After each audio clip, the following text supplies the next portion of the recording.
बहुत सिंपल है, लेकिन बहुत ज्यादा वैरायटी है, क्वेश्चंस अलग अलग तरह के हैं, तो बस क्लास में रेगुलर रहिएगा। So we are starting definite integration exercise 7.9, 7.8 next part में करेंगे। 7.9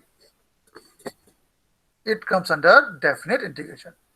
अभी तक जो पढ़ रहे थे इट वाज इनडेफिनेट इंटीग्रेशन। अभी तक हमने कैसे क्वेश्चन देखे, साइन ऑफ इंटीग्रेशन होता था, dx होता था, और फिर एक फंक्शन होता था जिसका इंटीग्रेशन करना है। तो क्या करते थे हम, सीधे करते थे इंटीग्रेशन और c लगा लेते थे। It is indefinite integration. अब डेफिनेट इंटीग्रेशन, डेफिनेट इंटीग्रेशन में क्या रहेगा, साइन ऑफ इंटीग्रेशन भी रहेगा, dx भी रहेगा, वो फंक्शन भी रहेगा जिसका इंटीग्रेशन करना है। अंतर यहां आएगा, ये जो साइन ऑफ इंटीग्रेशन है उसके ऊपर पोर्शन में कुछ लिखा होगा, इसके लोअर पोर्शन में कुछ लिखा होगा। जो लोअर पोर्शन में लिखा है it is called lower limit, जो अपर पोर्शन में लिखा है it is called upper limit. क्योंकि इसमें लिमिट हो जाती है, लिमिट दी होती है, that is called it is called definite integration. क्या रहेगा इसमें, साइन ऑफ इंटीग्रेशन रहेगा, लोअर लिमिट रहेगी, अपर लिमिट रहेगी, dx रहेगा और इंटीग्रेशन रहेगा। एक्चुअली जो ये जो डेफिनेट इंटीग्रेशन है, ये एक्चुअली इंटीग्रेशन इनडेफिनेट इंटीग्रेशन में एक स्टेप हम और ऐड कर देंगे। कैसे, जब हमें कोई डेफिनेट इंटीग्रेशन सॉल्व करने को कहा जाएगा या हमें कोई ऐसा इंटीग्रेशन सॉल्व करना होगा जिसमें लिमिट है, तो सॉल्व कैसे करेंगे, हम पहले ये लिमिट्स इग्नोर कर देंगे, हम इन लिमिट्स को देखेंगे नहीं, हम सीधे करेंगे इंटीग्रेशन। 1/1 प्लस एक्स स्क्वायर का इंटीग्रेशन क्या होगा, tan इनवर्स एक्स। हमने लिमिट पर ध्यान नहीं दिया, कर दिया इंटीग्रेशन। अब लिमिट क्या करना है, अब इस चीज को जो इंटीग्रेशन आया इसको एक स्क्वायर ब्रैकेट के अंदर लिखेंगे, और जो लिमिट्स हैं 0 और 1 इसको स्क्वायर ब्रैकेट के नीचे और ऊपर लिख देंगे। जो लोअर लिमिट है वो नीचे आएगी, जो अपर लिमिट है वो ऊपर आएगी। अब क्या करना है, पहले एक्स की प्लेस पे अपर लिमिट रखनी है, बीच में माइनस लगाना है, और फिर एक्स की प्लेस पे लोअर लिमिट रखनी है।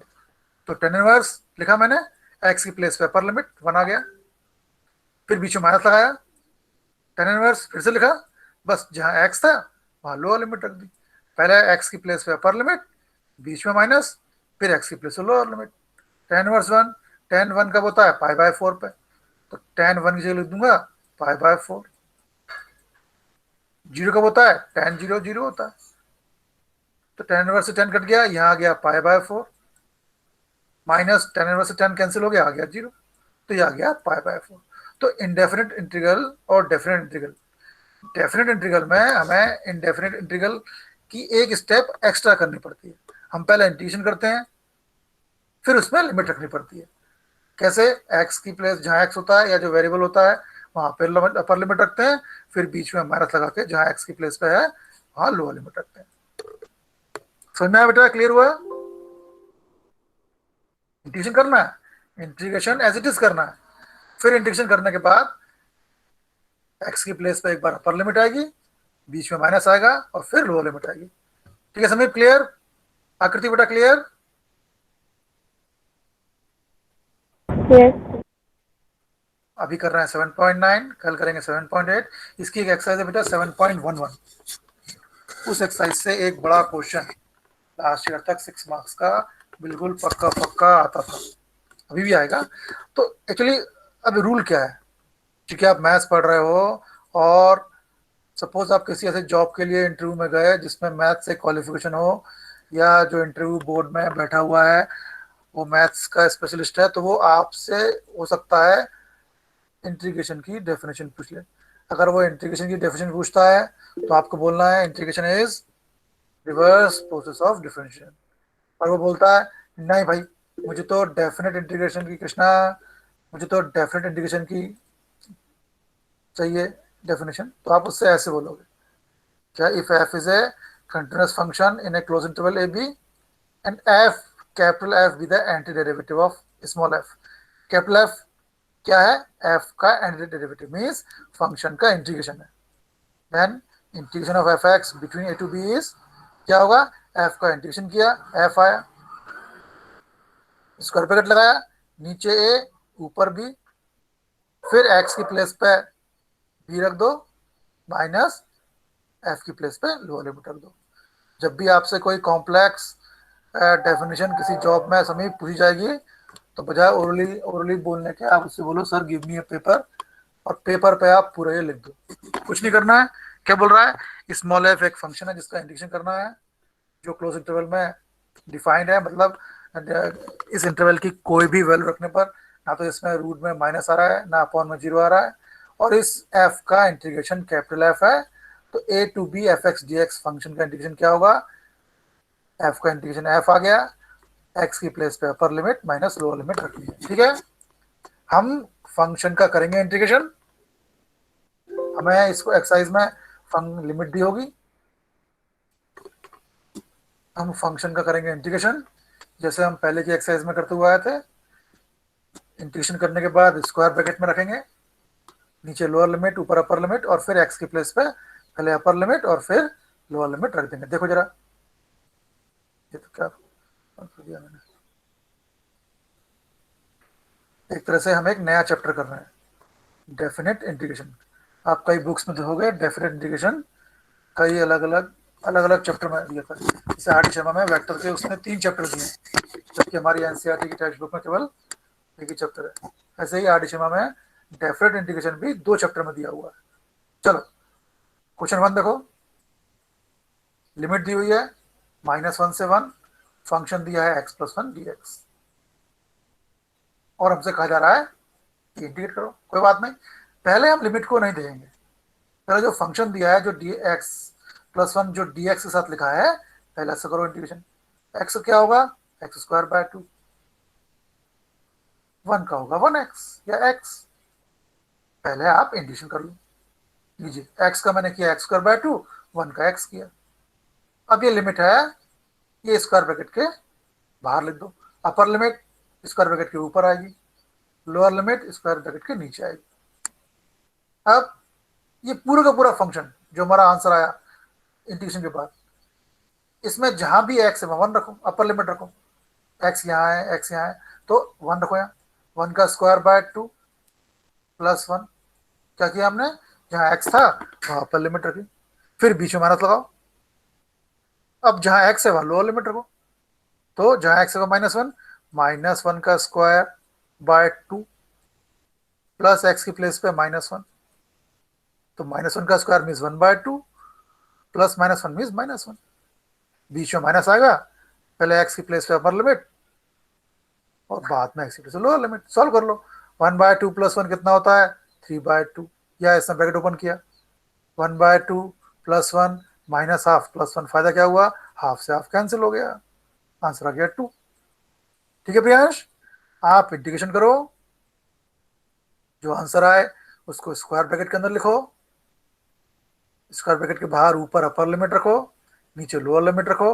अब ध्यान से जहां x की प्लेस पे है वहां अपर लिमिट रखो, बीच में माइनस लगाओ, और फिर जहां x है वहां रखो लोअर लिमिट। क्लियर जया जिया, क्लियर प्रियांश, क्लियर समझ में आया। Yes sir. अब ये देखो, लिमिट दी है 2 से 3, 1/x dx, 1/x dx होता है log x, log किया, लेकिन आंसर लिखा है स्क्वायर ब्रैकेट में, ब्रैकेट के बाहर अपर लिमिट नीचे लोअर लिमिट। अच्छा एक चीज मैं बताना समय भूल गया,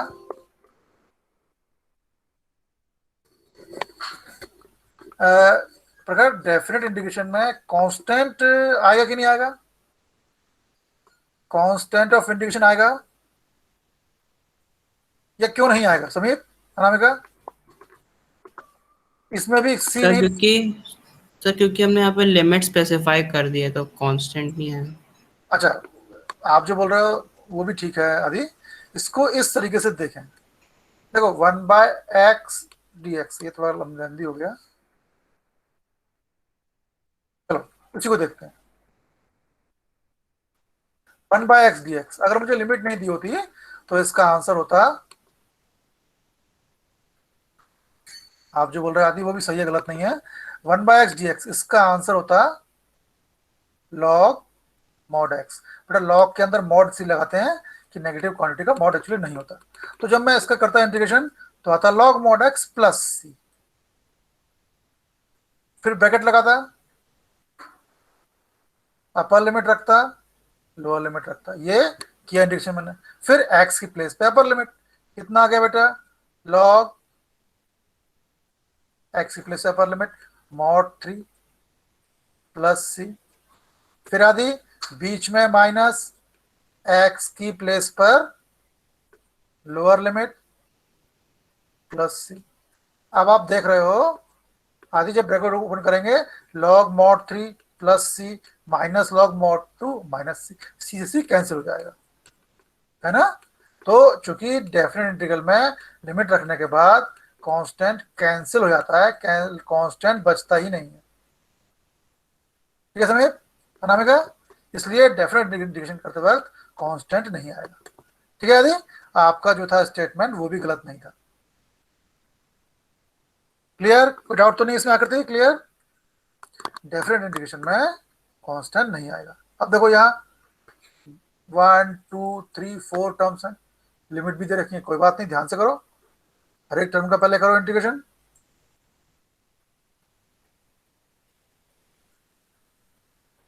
फोर एक्स क्यूब का भी होगा integration, 4 as it is, X cube का एक्स रेज टू 4/4 कौन सा फॉर्मूला पे अंश, एक्स रेज टू एन का फॉर्मूला होता है X raise to N plus 1 upon N plus 1। अब तो आपको याद हो गया होगा, तो X raise to 3 plus 1 upon 3 plus 1।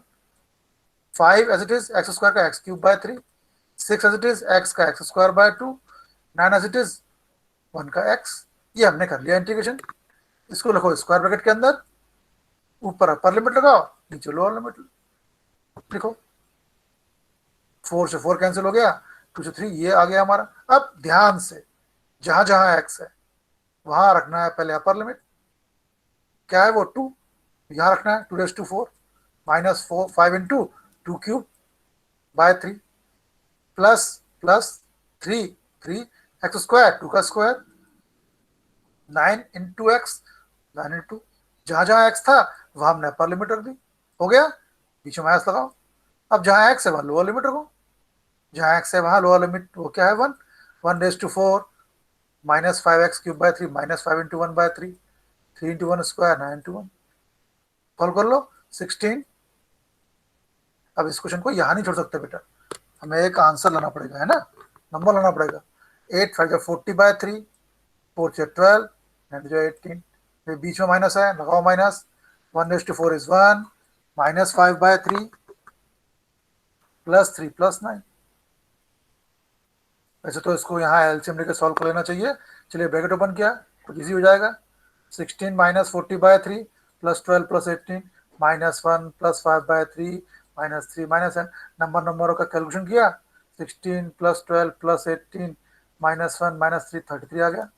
Fractions को प्लस किया, minus 40 by 3 plus 5 by 3 35 by 3 आ गया, ये आंसर हमारा आ गया। बताओ अब डेफिनेट इंटीग्रेशन में किसको डाउट है, हम एज इट इज इंडिकेशन कर रहे हैं और फिर लिमिट रख दे रहे हैं। बड़ा क्लियर, मानसी बेटा क्लियर हो रहा है। हाँ रामायणी सब समझ आ रहा है बेटा, रामायणी कृष्णा स्नेहा, ठीक है। अभी आज देखो तारीख है 2 जून, है ना, अगले 5 दिन में, अगले वेडनेसडे तक या अगले सैटरडे तक हम अपनी इंटीग्रेशन वाली पोर्शन पूरा कर लेंगे, then we will proceed towards Anamika AOD application of derivative. हाँ सभी प्रकार वो लंबा चैप्टर, क्योंकि अभी हम ऑन द स्पॉट एक हफ्ते पढ़ रहे हैं आदित्य, उसमें भी काफी कॉन्सेप्ट समझने वाले हैं। चलो बस ये कि मैं जितना पढ़ाऊं उसको उस दिन कॉपी पे लिख लो बेटा। चलो अब यही है sin 2x dx, पहले इंटीग्रेशन कर लो। साइन का तो माइनस कॉस होता है, और जब x का कोफिशिएंट हो तो आप जानते हो 2 अपॉन में आता है, तो साइन का हो गया minus cos 2x bye 2। Limit रख लो, ऊपर π/4 नीचे 0, एक्स की प्लेस से पहले π/4 रखो माइनस, और ये हाफ बाहर निकाल लिया, cos 2 into π/4 minus cos 0, cos π/2 minus cos 0, cos 90 0 होता है, cos 0 1 होता है। इंटीग्रेशन करना है, आंसर ब्रैकेट में लिखना है, ये cos उसका भाई है, यहाँ करना है इंटीग्रेशन, आंसर ब्रैकेट में लिखना है, फिर अपर लिमिट लोअर लिमिट लगा देनी है। tan का होता है माइनस लॉग कॉस, है ना, tan स्क्वायर का इंटीग्रेशन नहीं होता, लेकिन tan का तो होता है, माइनस लॉग कॉस या लॉग से। तो माइनस लॉग कॉस लिया वैसे प्लस लेना ठीक रहता। फिर जहाँ एक्स था वहां पर लिमिट रख दो और लोअर लिमिट रख दो, कॉस पाया फॉर 1/√2 होता है, रख दो आप, और सी नहीं आएगा, है ना।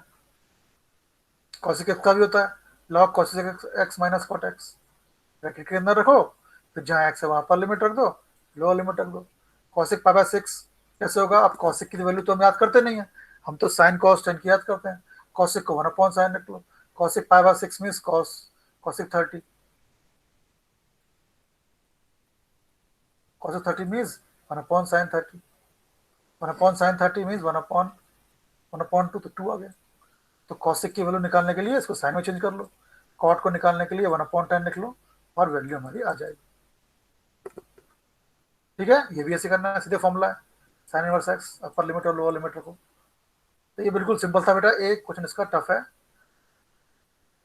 यहाँ कॉस स्क्वायर था तो पहले आपको कॉस को हटाना पड़ा, 1 + cos 2x/2, 1 का हो गया एक्स, cos 2x का हो गया sin 2x/2। यहाँ भी x² + 1 है,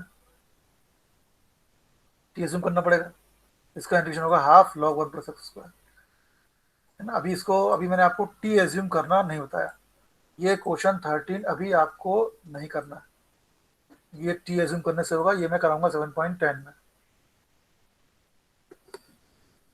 यहाँ भी करेंगे डिस्ट्रीब्यूट, मेन बता रहा हूँ आपको करना क्या है, पहले आप अलग से कर लो इंटीग्रेशन और फिर अपर लिमिट रखो माइनस एक्स की प्लेस पे, पहले अपर लिमिट माइनस एक्स की प्लेस पर लोअर लिमिट।